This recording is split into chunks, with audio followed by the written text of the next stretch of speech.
Welcome to Earth.org readers. Today we have with us Bob Wyss, who is the author of a new book called Black Gold: The Rise, Reign, and Fall of American Coal. And welcome to the channel, as if I suppose I can call it now, and very glad to have you here today. Delighted to be here. So tell us a little bit about your own background as a journalist, and particularly how you came to focus on environmental topics. Well, I've been doing journalism for close to 50 years now, and I've been covering environment and energy specifically for a very long time, mostly for a newspaper on the East Coast. And later I taught journalism at the University of Connecticut, and I developed a environmental journalism program simply because I just think this is by far the most important issue in the world. It's impacting everybody in the world, and things are not changing as far as what's happening to the the government, not the to the globe and to the climate. Now, it's interesting because you chose specifically coal for this new book, and the name of the book being Black Gold is something we more commonly associate with oil. So I was particularly interested to learn why coal and why particularly now, as opposed to 10 years ago or perhaps 10 years in the future when we, fingers crossed, we will really see the fall. Well, the story of how this book came about really begins in St. Louis, Missouri, where about 10 years ago, I was exploring various Pulitzer Prizes, and I came across a Pulitzer Prize won by the St. Louis Post-Dispatch in 1941. It was really the first major award given for an environmental story. And what was it about? Well, it happened to concentrate on the fact that in 1940, St. Louis had a terrible air pollution problem. It was so bad that on one day, the smoke, which was coming from coal, from burning coal, was so bad, visibility came down to a few feet, and it just literally shocked the city. So they wound up starting a campaign, both by the city and the newspaper began a campaign to convince people to buy essentially more expensive coal that caused less pollution. And it actually succeeded. They actually did it. And in looking at this, I found that St. Louis had had a history for decades going back where they hadn't done anything with it.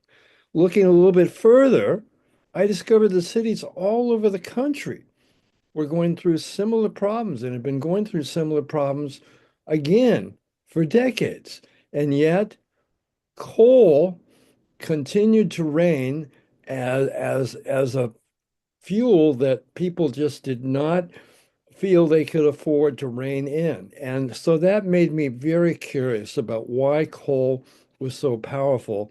And that's what led me down the campaign to write this book. I was very interested in that chapter, and particularly to see that it had the role that the press had played in the overall campaign. It was not an easy one. That incident or that switch over was not something that, they snapped their fingers and it was done overnight. It was a hard slog. Well, it was, and not just in St. Louis, but in all these other cities. And it's interesting, there were really two reasons that this occurred. One was medical science just wasn't up to being able to document just how incredibly dangerous air pollution can be. We've only begun to learn just how dangerous it has been, and we really have no idea on how many hundreds of thousands of people have probably died from air pollution. The other reason the campaigns struggled is because they were often led by women crusaders, often very wealthy or seemingly powerful women married to powerful men. But remember, we're talking 19th century, early 20th century, when women didn't even have the right to vote. And so they just often failed because they went up against these powerful industrial manufacturing business forces that said we're creating jobs, we're keeping people employed, and you're just worried about the laundry getting dirty. So That's they'll, something that's very much an American story in a certain way, but it also could say it is a global story. Now, this is your book is specifically about American coal, and it I think in a lot of ways it's an American history book of a certain period of time, which is the last 2 centuries, and then give or take a couple of decades. And why did you decide to write about the American history aspect rather than the rest of the world? Did it start with St. Louis and then expand outward, and you haven't got around to doing the rest of the world yet, or do you think that would be a book that's going to be another 400 pages? well, I did start with St. Louis, and I thought maybe I would just write a book about St. Louis, but uh, it was kind of confining. So then I did the whole global thing. And I actually had an agent working with me at that point, and he said, you gotta tone it down. You've got to bring it down to a manageable level." And I'd be working another 10 years on the book, I think, if I had to do all the global stuff. Just looking at London would be Mm. enough that you'd have to spend a lot of time. The famous London fog was clearly coal induced. I think there's a scene in the Netflix series The Crown that brought that very close to home for a lot of people. I think it was for many people, it was the first time they'd really internalized the idea of what coal pollution was really like. And this is, only half a century ago, or maybe a little more than half a century ago. Uh, and that also brings me to the question of, while this is, on one hand, you're an environmental journalist, but this book is very, very much centered on people.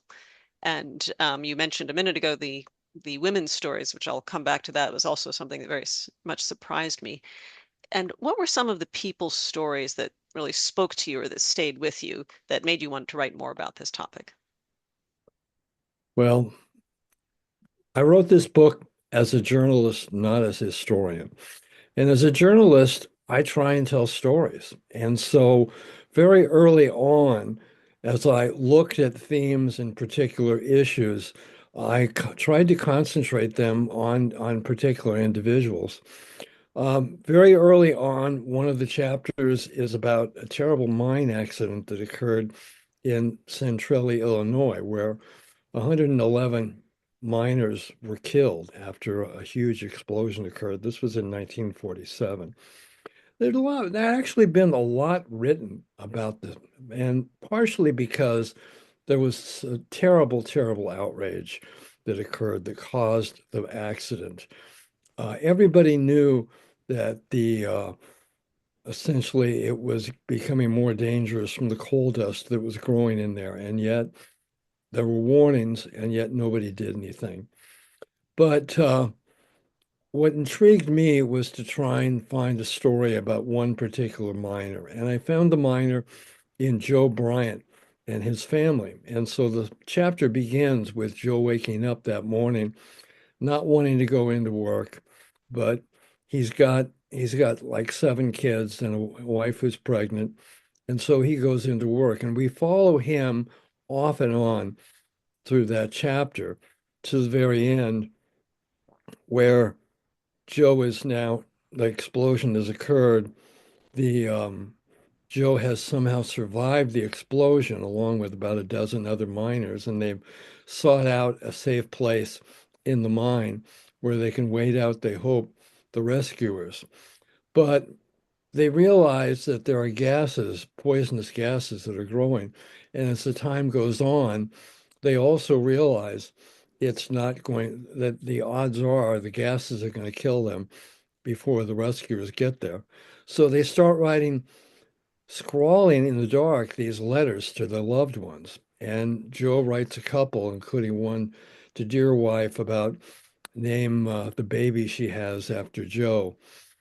And those letters came out, created even more sensation. Woody Guthrie, the Bob Dylan of his era, wrote a song about it called Goodbye, Centralia, Goodbye, on the basis of the letters. So that's what I really tried to do throughout the book was tell these stories through individuals that were compelling and interesting and unfortunately too often tragic. I saw at the end of that chapter that the baby was named Jody. Did Jody Bryant survive? You know, you work really hard to find some of this stuff. I don't know if Jody Bryant is alive today. What would she be in her mid 70s at this particular point? I would hope that she had a long and wonderful life in Illinois, obviously not in the coal mines. And the conditions that you describe in the book are there's no, I mean, when I say there's no words for it, you've literally written a book about it, but they're absolutely shocking. I mean, there's nothing that would ever in my life make me think, yes, gosh, I'd sure like to be a coal miner. It was something that people were doing very much for survival. But on the other hand, there was a lot of pride in that as well. And you talk about um, the association that people have with mining and the impact on culture as well. Um, but at the same time, you also have done, I think you've done your background work and delve into the scientific background of coal. You point out, very rightly, it's not a rock, and its origins more than 200 million years ago. And I wondered as you were writing this part, what kind of sense of perspective that might have given you. And so tell us about the Carboniferous origins, literally the era named after coal, the Carboniferous era. Well, that was one of the scariest chapters I had to do simply because I wanted to make sure it was absolutely accurate. And we're dealing with a subject that literally happened hundreds of millions of years ago. And while there's been tremendous amounts of scientific work done in this area, um, there were a lot of misconceptions for a very long time. And of course, for a very long time, we thought that coal was a rock. Um, we also thought some people thought the Earth was only like 4,000 years old. That's how difficult it is to talk about this. And so this particular period of time when coal developed was an entirely different world where the primary species that were alive and flying around were insects, and dragonflies could have wingspans of up to 2 feet because the oxygen levels in those days were so high. We only had two continents that were in the process of forming to become one continent before, tens of millions of years later when they would break up into the current continents. So I was very lucky. I wound up talking to a couple geologists and paleontologists, and they really sat me down, and we went through the whole thing. And I'm very confident about the accuracy of it. It actually, Natural History magazine picked up that particular chapter and is excerpting it this particular month. So I'm pretty Oh, proud fantastic. of how the accuracy of that particular chapter wound up. I mean, it's certainly a fascinating one. I think the one of the points that struck me was again simply the immense span of time. So how long was it? How long ago was it? And you point out this was before Pangea. So it wasn't Pangea, it was before Pangea. And how long ago was it? There were dragonflies flying around with their 2 foot wingspans because there were no birds, because the birds hadn't evolved yet from the dinosaurs, which also hadn't evolved yet Right, to right, that point. And not to right. mention the 5 foot millipedes, something that will really stick in your mind if you've ever seen an infestation of millipedes, imagining the ones that are 5 feet long. Yeah. Now, a little bit more recently, so to speak, we often forget when we think about an entrenched system like coal, we often forget what it replaced. For example, if you think about cars were once welcomed to cities as a way to get rid of pollution from horse manure. So coal didn't spring out of nothing. It came into a system which was mostly wood-based, and it was not, as you point out, readily accepted as a fuel at first. So how did coal manage to thrive and take hold? It was very interesting. Coal really took off because of two other technologies that developed in the early to mid 19th century. The first one would be railroads. Railroads would become one of the most powerful forces in the nation and in the world. And it had a very, very strong relationship with coal. If you think about it, coal was located in a rural area, invariably. Its market was in the city, where both the manufacturers were and where the people needed it for heating and for cooking. And so they needed a transportation system. Railroads made lots of sense because, first of all, they could not only transport the fuel, but they could use the fuel to run the trains to get to the city. So you had this almost a chicken and egg. What came first, the railroads or the coal? And then the other industrial force that became vitally important was steel. Trains needed tracks to run on. Well, wood wasn't going to work. It just did not work. They needed something durable and strong. And for a long time, it took a long time to be able to develop the steel technology. But when it finally took off around 1870, it took off significantly. And again, steel needed the power of coal to be able to heat it, the pig iron and other substances to create the steel. So the combination of those three things were really the factors that drove what we call the American empire of skyscrapers and bridges and steamships and railroads and amusement parks and whatever you want to call them that we have today that makes everything that made America so great, really.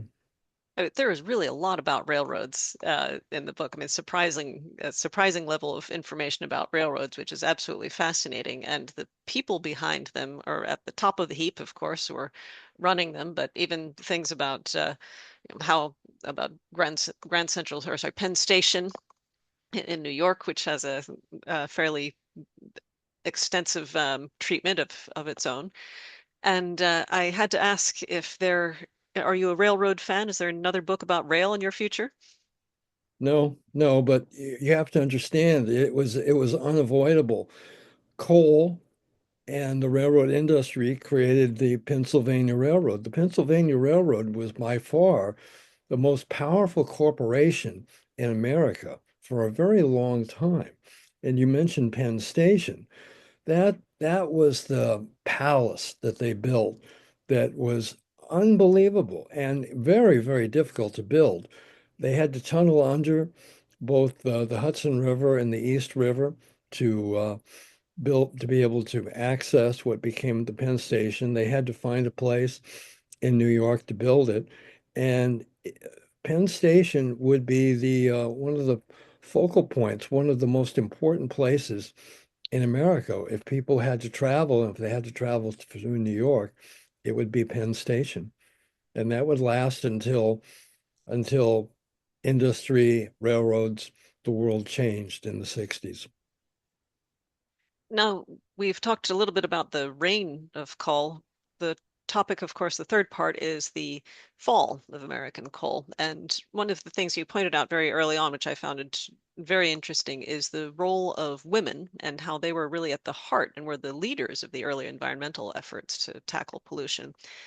And we don't hear their stories very often. You pointed out just now that they were not in positions of power. Often they didn't even have the vote. So how did you discover them? This was, again, this was the last chapter I did. I needed a chapter Hmm.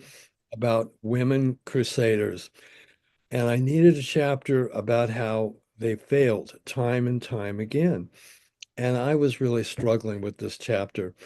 And each of the chapters tries to tell a story of an event or an individual or something like this. And I had stuff out of Chicago. I had stuff out of Cincinnati. I had stuff out of Pittsburgh in this chapter. And it was a conglomeration because I just couldn't find a good story about a woman.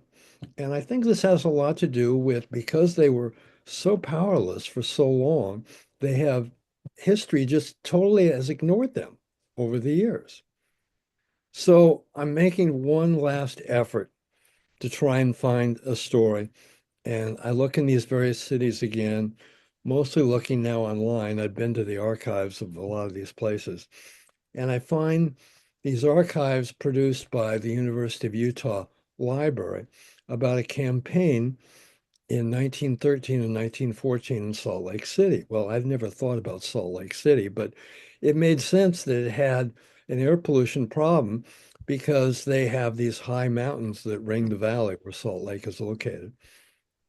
And I find that in 1913 and 1914, the Ladies Literary Club of Salt Lake City led the campaign, and a woman named Corrine Adams had become president in that fall of 1913. And she told them essentially, we're not going to study Hamlet or Robert Browning. We're going to go fight City Hall and we're going to Right. try and resolve things. So I start researching Corrine Adams. And there wasn't a lot there, but there was some. The newspaper archives are very, very good about the campaign and her leadership. But what really cinched the story for me was I'm searching her background. I discovered that she died in 1951. Her husband died in the 30s, and that there was one son, and he died in 1910 when he was only 15 years old. Somehow I find the death certificate of Damon Adams, and I look down below and I see cause of death. It's tuberculosis. Well, my God, her only child has died. Now, tuberculosis, air pollution doesn't cause tuberculosis, but that kind of pollution can really affect respiratory diseases in a very, very adverse way. And the St. Louis Tribune, Salt Lake City Tribune, had published stories about this very thing. And I suddenly realized it was like a magic moment where I realized I had my story. Even if she didn't talk about it, and she didn't talk about it very much, you understood what her motivation was and why they weren't reading Hamlet and they were going after City Hall. And it just totally, totally made the story. And of course, the postscript here is that they won the campaign. They convinced the city to crack down. The city hired more smoke inspectors and enforcement mechanisms. And within a few years, they ran out of money for the campaign and it Hmm. went back to business as usual. And the city was just as black and as polluted as it would be for many years. So they failed again. But the age of, I guess, how long ago calls for reform were already happening? How, if we're talking about 1913, I mean, environmental activism is often seen as a very modern thing. It started with Rachel Carson, but I mean, this is 1913. And for example, you talk about Henry Obermeyer, I think the engineer who wrote the book Stop That Smoke, and that was in 1933. It was long before Rachel Carson. Yeah. Um, and I mean, it's amazing how long that's been going on. Were you already aware of that history of environmental activism through your own Well, work, or was that something surprised you as well? no, I was. I mean, I've written a textbook about environmental journalism where I had to write a chapter about the history. And we all think of it as Rachel Carson. We think about it, the creation of the EPA in 1972, and that was the that was a change in how we felt. But there've always been crusaders. There's always been advocates out there. But it was a small group and they got very little attention. And like I said, it's really faded in history where that just doesn't have the attention perhaps it should have. Maybe that'll change in the future. I don't know. Most of the talk in the book about the evils of coal, as it were, as opposed to say the glories of coal, but most of the talk, which are the industrial dimension, but most of the talk about the evils of coal are on the air pollution, and of course you talk about an entire chapter called Black Lung. But on the other hand, I think nowadays if someone talks about coal, first topic that comes to mind is of course climate change, greenhouse gases emissions, and it isn't even mentioned until what's more or less the final chapter of the book. And I thought that was an interesting choice to focus on the very concrete element of, air pollution, lung disease before you talk about the global dimension. And I was wondering why did you make that choice? I really tried to concentrate on this issue of why is coal so powerful? And so that's what the focus is. You know, there's been a lot of books written about climate change. I can't even begin to catalog how many. If we don't understand how horrible climate change is right now, if we don't understand in the last 10 years have been the hottest on record, if we don't understand what's going on in Los Angeles when a fire occurs or when Melissa, the hurricane occurs, and all of these are terribly, terribly linked. So, yeah, I don't spend a lot of time talking about it. I let other people talk about it. I do come back to it in chapter 21, the final chapter. And what I do is I go back to Centralia, which was chapter 2. Hmm. And I examine why Centralia was so bad. And it's identical. I mean, what happened in the coal mine in Centralia is identical to what is happening in society right now, where the warnings are out there that the coal dust is building. It's becoming more explosive. It's becoming more dangerous. And nobody's doing anything about it. There's just these individuals who keep warning it, and powerful, powerful forces are out there just calling this just nothing but a con job. And so the book ends with the warning that we are all in a coal mine. And we're sitting here hoping things won't explode. And so that's the message of the book. Coal is a dirty, dangerous substance that's always been very powerful. And even though seemingly it's on its last legs, don't underestimate it. Don't underrate what can happen with coal and how powerful it can be. I mean, I think it was just 2 days ago the study came out on the state of climate action, and I think that one said in order to meet our the 1.5 goal, we need to shut down, I think it was we need to shut down one coal-fired power plant every day between now and 2030. And to me, that sounds, well, not, I can't imagine how that could be close to feasible, given how entrenched coal still is today. I mean, what do you see from the future of coal? Do you think that that's a pipe dream, or is the power of coal going to go unchecked? The book was written before Donald Trump was reelected president.